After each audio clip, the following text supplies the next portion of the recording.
In Exodus chapter 21, verses 5 and 6, we find the prescription, the ordinance for what becomes the bondservant or the bond slave. See, a Hebrew, if he was in debt, he would go to his debtor, become his slave, and he would be his slave for 7 years.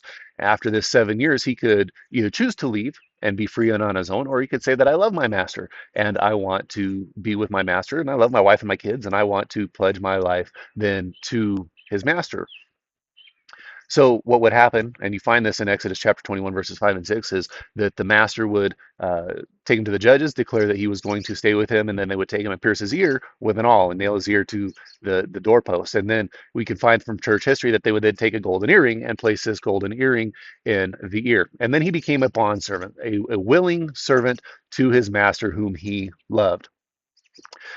We find in the New Testament the apostles becoming bondservants. James declared that he was a bondservant to God and the Lord Jesus Christ, and Paul called himself a bondservant several times. This was a willing slave, someone who gave their life to their master, acknowledging God as their master, and devoting their life to serving their master. And I've heard a lot of people say, like, why would I want to be a slave to God? Like, that doesn't sound very loving.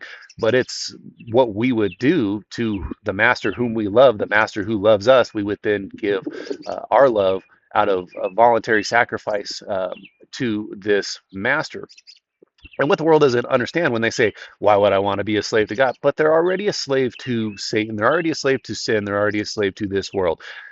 They become free in Jesus because we're in a slave to world. This is being a slave to the world, being a slave to sin and death, or being a slave to sin leads to death, spiritual death, eternal separation from God. But being in servitude to God makes you free. You have the freedom to sin, but not necessarily the desire. You can do it, but you don't have to and you don't want to because you're not a slave to it anymore.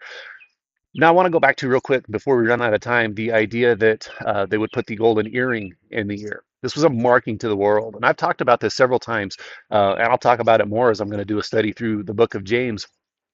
Faith without works being dead.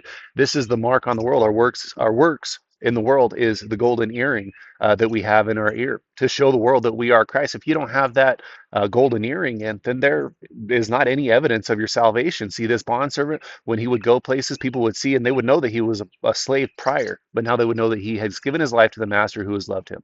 So as Christians, we are called to give our lives to the master who loves us and to show the ear piercing through our works and show the world the love of Jesus Christ. That is our calling. So don't just be a person who claims Christianity. Be a bond servant to Christ. Be a slave to Christ.